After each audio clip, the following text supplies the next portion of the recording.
Бүгін біздің темабыз, видеоның темабыз путевка, договор трудовой, договор аренды, жаңы қандай машиналар шығып атат и жаңы автосервис ашылған бойынша.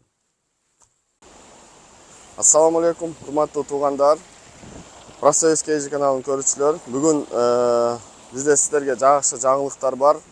Қандай машиналарыбыз шығып атат, қандай жаңылықтар бар екенін бүгін айтып кетелі сіздерге.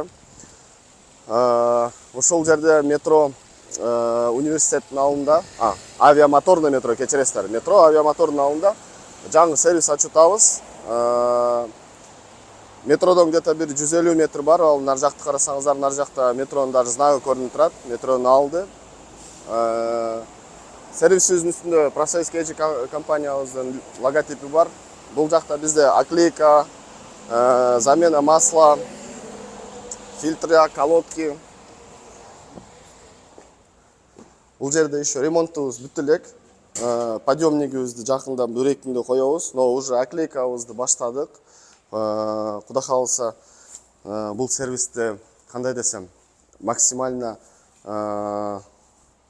определенный жакшы уровеньде чыгарып ачалы деп атабыз.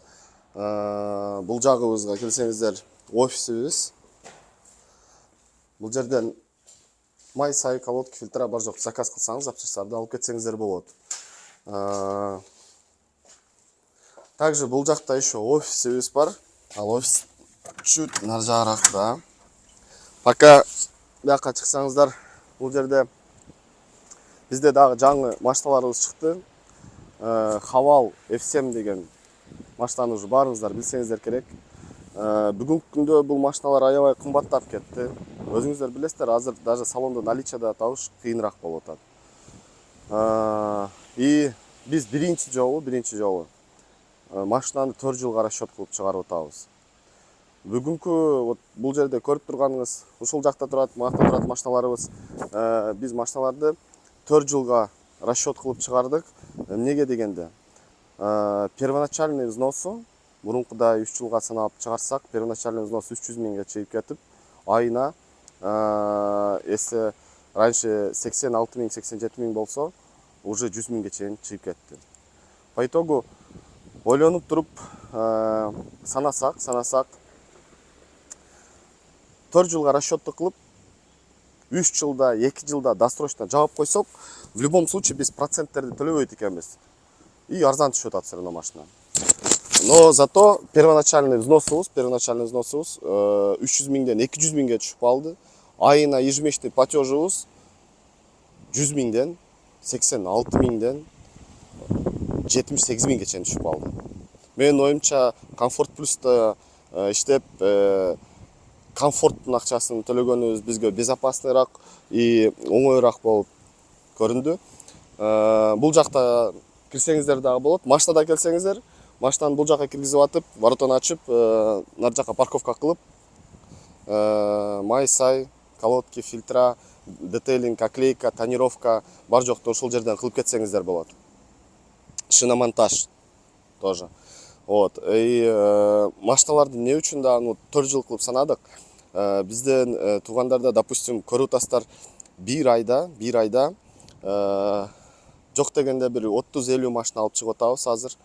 Но все равно 10% водительдерибизде, бул жашоо экен, ар кылдуу проблемалар чыгып калат.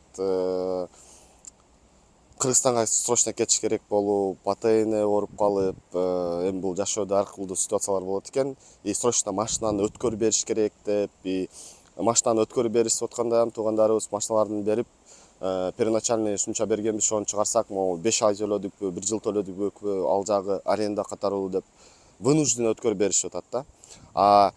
Бул хавалды алган туугандарыбыз, допустим, азыркы партияда 23 машина чыккан, но уже 10 эле машина калды. Видеобуз чыга элек, уже 13 машинаны туугандарыбыз алып кетип калышты.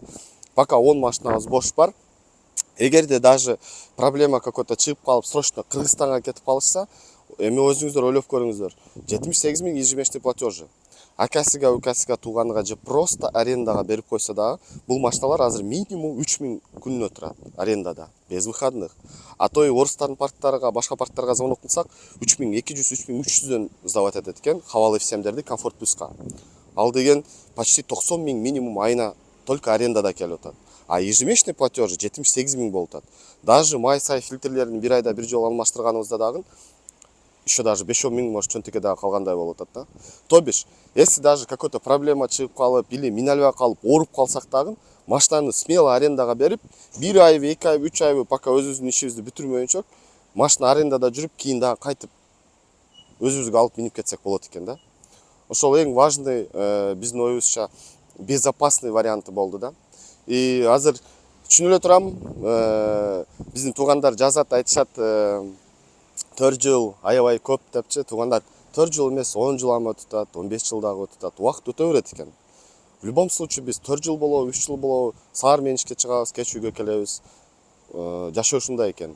И менин оюмча азыр биздин көбүнчө көрүүчүлөр, водительдерибиз билип эле прекрасно турат, то что уже 10 жыл, 15 жыл иштегендер бар да. Поэтому убакыт кете берет экен. Ошого биз 4 жылга расчет кылганыбыз просто будущийде безопасныйраак болсун деп кылдык аны. Так, азыр биз наркы главный офисибизге өтсөк болот. Ал жакта путевойлорду кылып беребиз водительдерибизге. Нар жакта дагы бир парковканы көрсөтөбүз. Зухридин, поехали азыр. Пешком дагы өтсөк болот, но машинада оңоюраак болот. Азыраак өтөбүз. Заодно азыркы машиналарыбызды сиздерге көрсөтүп берели. Бисмиллахиррахманиррахим. Хавал F7-ди уже баарыңыздар билип калдыңыздар, уже таанып калдыңыздар машинаны. Бул комплектациясын комфорт дейт. Специально эң недорогой варианттарыны, наиболее бюджетный варианттарын тандадык в этот раз. Өзүңүздөр ойлонуп көрүңүздөр, азыр реально эле бир айына 50 машина алып чыксак, жок дегенде 50 машинанын ичинен 2-3 машина, 2-3 водителибиз 5-6 айдан кийин какой-то проблемасы менен машинанын бирөөгө өткөрүп бериш керек болуп калып атат. Бул машиналарды специально ушинтип 4 жылга расчет кылсак 78 000 эле болот экен. Ойлодук, эгерде даже Кыргызстанга кетсек эле ооруп жатып калсак дагы бири-бирибизге арендага берип минип туруп иштерибизди бүтүрүп алсак болот экен, и дальше өзүбүздүн машинабызды минип кетсек болот экен да. Вот, ушул жерде көрсөңүз болот, парковкабыз ушул жерде, баардык машиналарыбыз ушул жака келет.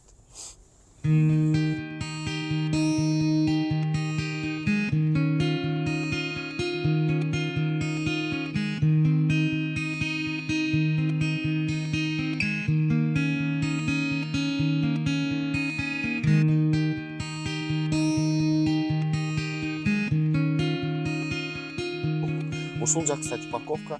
Сиздер ушул жакта аркабызда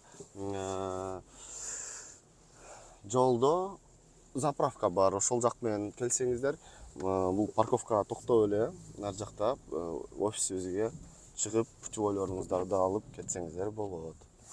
Так, ушул жерге парковкага коюп турайлы машинаны.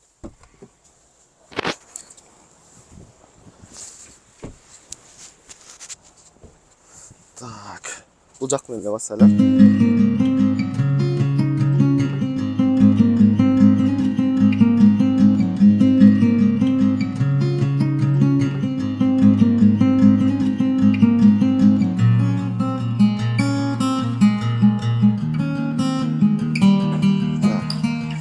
Бул жакта охранабыз бар.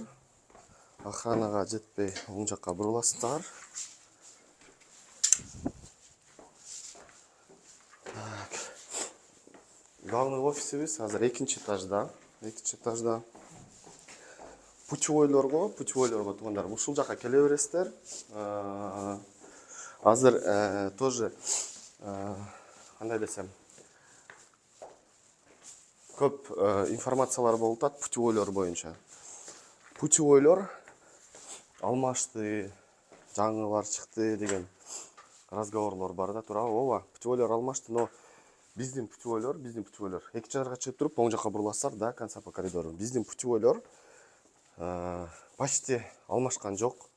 Ошол бойдон эле почти калды. Бир-эки жерин эле алмаштырдык уже жаңы требованиялар менен, Минтранспорттун требованиясы менен. Поэтому азыр ким путевойдон кыйналып аткан болсо, туугандар келе бериңиздер. Биздин паркта иштесе машиналарга бесплатно кылып беребиз путевойлорду. Эгерде машина биздин паркта иштебесе, соответственно, платно кылып беребиз. Заранее путевой заказ кылып, келип, уверенный медик техниктер менен алып кетсеңиздер болот. Так. Ушундай туугандар, офистин ичи, главный офисибиз ушул жерде болот. Путевой, трудовой договор, договор права аренды, ушул документтерди ушул жактан алып кетсеңиздер болот. Вот, нарко офисибизден, пастаг офистен, сервистен ал жактан уже замена масла, колодки, фильтра, тонировка, оклейка, детейлинг боюнча тоже келе бериңиздер. Ценниктерибиз отдельно жазып коюп коебуз. Пока еще ал момент решаем, но ценниктерибиз жакшы болот биздин оюбузча. Аябай арзан кылганга аракет кылабыз. Крупный прямой поставщиктер менен сүйлөшкөнгө азыр договорлорду чыгарып атабыз. Кудай кааласа, кийинки неделядан уже понедельниктен баштап уже официально детейлинг сервис уже иштей баштайт. По сервис боюнча бизге дагы бир сотрудник керек болуп атат. Именно оклейканы билген бала. Потому что машиналарыбыз көп чыгып атат и жетишпей жатабыз, чынын айтсак. Даже өзүбүздүн машиналарыбызды оклейка кылганга. Ошонун аркасынан, если вдруг биздин көрүүчүбүздүн желаниялары болсо, жумуш издеп атам, оклейка кылып алам десеңиздер, тонировка кылабыз десеңиздер, пожалуйста, номерлерибиз указан болот, звонок кылып келсеңиздер сүйлөшөбүз. Зарплата боюнча, условиялар боюнча. Вот. Да, кандай вопростор бар? Будущем кандай машиналар чыгат? Азыр пока только клиенттер заказ кылган машиналар чыгат. Заказдар боюнча билесиздер, биз любой машинаны 2019 өдө болсо алып бере алабыз. И бизде азыр индивидуальный заказдарыбыз бар. Допустим, кече вот Сочиден Саната заказ кылышкан, Оптима заказ кылышыптыр, Солярис, Кошкай, Черетига 7 Pro, дагы кандай заказ болуптур, К5 люкска тоже заказ келиптир. Туугандар, ушундай мурдагы неделе дагы заказдар болду. Даже Сочиден дагы заказ келди. Биздин клиенттерибиз, билесиздер, по всей России машиналарды алып кетишет. Частный использование болсо частныйга, эгерде таксиге оформить этип бергиле десе, жардам берип полностью таксиге оформить этип беребиз. Но при этом машиналар заказ кылынган, примерно 15 күн күтүп аласыздар, пока биз подбор кылып жакшы вариант таба бергичек. Ушу заказ берип атат го азыр машина туралы. Ушу процессти айтып бербейсизби? Алар каяктан көрүп заказ бериш керек? Либо жөн эле сизге чалып туруп эле мага Солярис керек. Допустим, бизге клиенттер звонок кылат, ушундай машина керек дейт. Мен примерно первоначальный взнос канча болот, ежемесячный платеж примерно канча болот, от каких сумм начинается, ошону айтып элем. Если да, примерно ушундай суммаларда болсо устраивает дейт. Андан кийин клиентибиз акчасын которот, чекти жөнөтөт, чектин тагында жазып коет, машинанын маркасын, атын и кайсы шаарга машина иштейт, кайсы шаарда машина болот.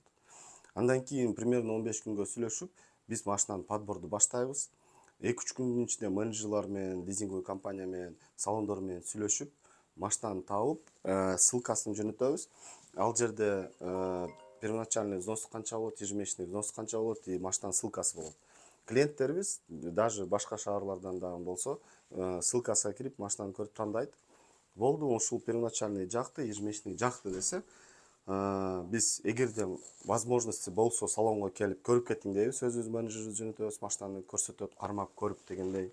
Эгерде жок, келе албаймын десе, анда биз өзүбүз барып, видео звонок менен звонок кылып, машинаны полностью көрсөтүп, жакты, жакпады, ошонусун айтат. Эгерде машина все бар жогу жакты, ежемесячный устраивает, первоначально устраивает десе, акчасын уже лизинговый компанияга которуп, 2-3 күндүн ичинде полностью документтерин даярдап, уже салонго чакырабыз. Эгерде өзү клиентибиз келе алса, келип өзү минип кетет, видеодо көргөнүңүздөрдөй. В основном ошондой эле болот. Если жок мен успеть кылбай жатам, оформить эткиле десе, биз баштап машинаны өзүбүз алып чыгып, полностью оформление кылып, уже готовый кылып коебуз. Клиенттерибиз келет, ушул жерден офистен полностью договор права выкупа, если это такси, водительские карточки, путевые, карточка фрахтовщика бар жокту алып, документке полный бир пакет кылып беребиз, алып кетет. И, соответственно, договор права выкупубузда өзүңүздөр билесиздер, биздики полный правилалар менен, ежемесячный платеждор менен, расчеттор менен полностью чыгат. Именно ошол бизден ким алып аткан клиентибиздин атына чыгат. И алдагыларды биз лизинговый компанияга жөнөтүп беребиз, биз официально иштейбиз. Бир момент бар, туугандар. Мага мен бир комментарий көрүп калдым. Силер машинаны сублизингке бергенге уруксатыңар жок деген. Туугандар, bizde рұқсат бар. Мен официально еще канча болуп калды, бир 2-3 жыл болуп калды, мен официально уже лизинговый компанияга дополнительным договором кол койгонбуз ал жерде лизинговый компаниялар, и биз жак то, что биздин акыбыз бар сублизингке машинаны бергенге деген документибиз бар.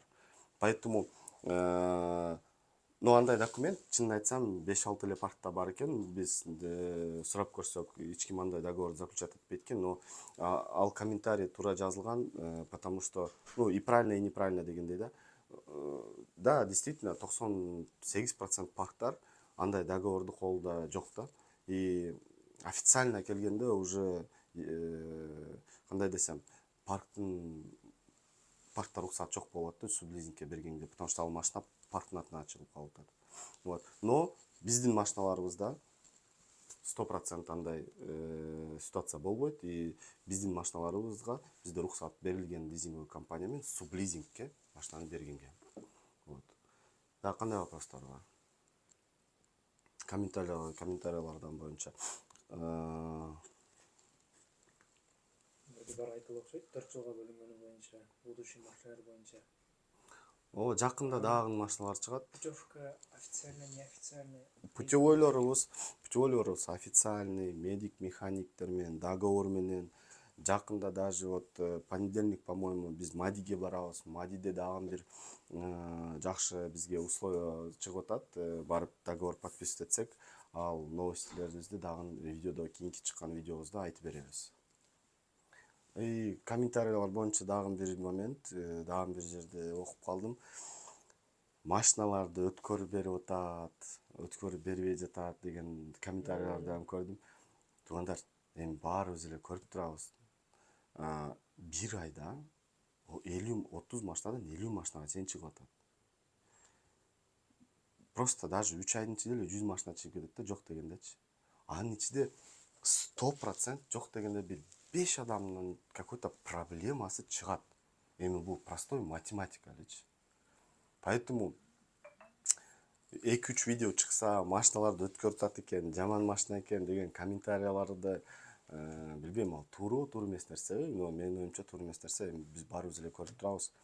Канча адам иштеп атат, канчадан проблемасы чыгып атат, ар кылуу ситуация болуп калат экен бул жашоодо. Урматтуу көрүүчүлөр, силерге чоң рахмат биз менен болгонуңуздарга. Жакында дагы жакшы новостилер менен дагы чыгабыз. Биздин каналыбызга подписка кылып, лайктарды коюп, көрүп туруңуздар. Рахмат.